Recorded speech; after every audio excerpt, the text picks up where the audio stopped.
Hello दोस्तों, आज हम बात करेंगे एसएससी एमटीएस की कट ऑफ के बारे में। कुछ स्टूडेंट बता रहे थे कि एसएससी की एमटीएस की कट ऑफ इतनी जाएगी उतनी जाएगी, कुछ टीचर भी बता रहे हैं कि इतनी जाएगी उतनी जाएगी, है ना। देखो, एसएससी की कट ऑफ एक फैक्टर पर डिपेंड नहीं करती, वो अलग अलग फैक्टरों पर डिपेंड करती है ना।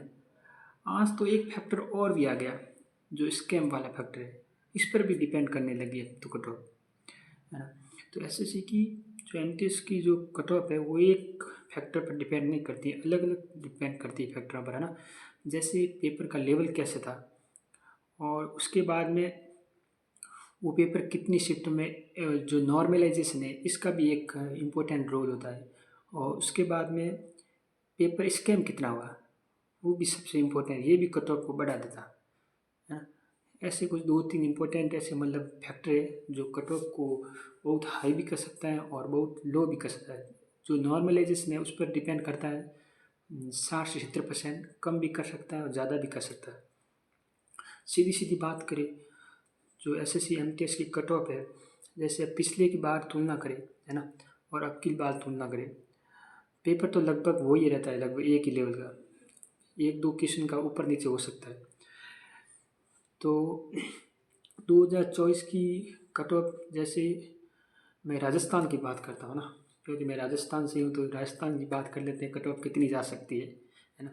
अलग अलग, ऐसे तो अलग अलग स्टेट वाइज कट ऑफ निकलती है, अलग अलग जाती है ना, लेकिन राजस्थान की थोड़ी सी कट ऑफ हाई भी रहती है, इतनी मतलब लो नहीं रहती। मतलब कहने का मतलब किसी राज्य में लो रहती है तो किसी राज्य में हाई रहती है, कंपटीशन भी थोड़ा ज़्यादा रहता है, किसी राज्य में किसी राज्य में लो रहता है ना। तो अगर हम बात करें राजस्थान की कट ऑफ के बारे में, तो मैं बात करूँगी यूआर की ना, यूआर की बात करूँ, और मैं बात करूँ फिर ओबीसी की, फिर मैं एसटी की, फिर मैं एससी की, ये बात करूँ। अब देखो, अगर हम यूआर की बात करें ना, क्योंकि कट ऑफ हवलदार की अलग जाती है ना, लेकिन इतना ज़्यादा डिफरेंस नहीं रहता उसमें। जैसे अगर मैं यूआर की बात करूँ, कट ऑफ पिछली बार तो 140 41 ऐसे चली जाती है ना, लेकिन अब की बार भी कम तो इतनी भी नहीं जाएगी ना। यूआर की बात करें तो लगभग, मैं मोटे तौर पर बात करूँ तो 100 लगभग आप मान लो 35 से आप 140 तक मान ही लो, है ना। क्योंकि पेपर आजकल बहुत ही मतलब नॉर्मलाइजेशन और स्कैम ज़्यादा होने लगे, इसलिए कट ऑफ हाई जाने लगी। तो यूआर की मैं बात करूँ तो 135 से 140 मान लेते हैं, और ओबीसी की बात करूँ तो मैं 130 से लेकर और 140 35 तो मान ही लेते हैं, 135 तक जा सकती थी, 130 से 135 तक। और एसटी की बात करें तो एसटी की तो 120 से 125 के आसपास जा सकती है, 125 है ना। और एससी की बात करें तो 118 से लेकर 127 तक जा सकती है, इतनी बीच में ना, इतनी जाएगी लगभग।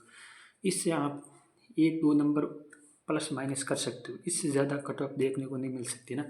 यूआर की 135 से 140, ओबीसी की 130 से 135, और एसटी की 120 से 125, और एससी की 118 से लेकर 127 तक, ये कट ऑफ आपकी देखने को मिलेगी लगभग, है ना।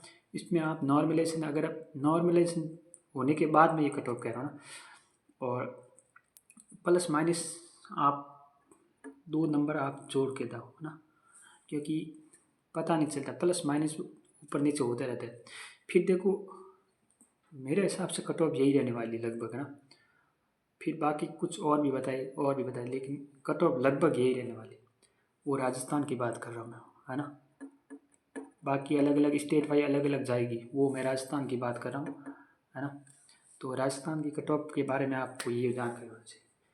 तो अब आपको पता चल गया अपने नंबर कितने आ रहे हैं, और अगर आप इस रेंज के अंदर हो तो आप कट ऑफ क्लियर कर रहे हो, है ना।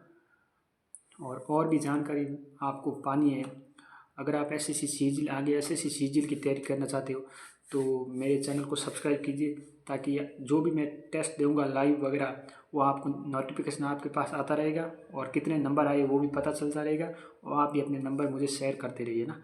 धन्यवाद।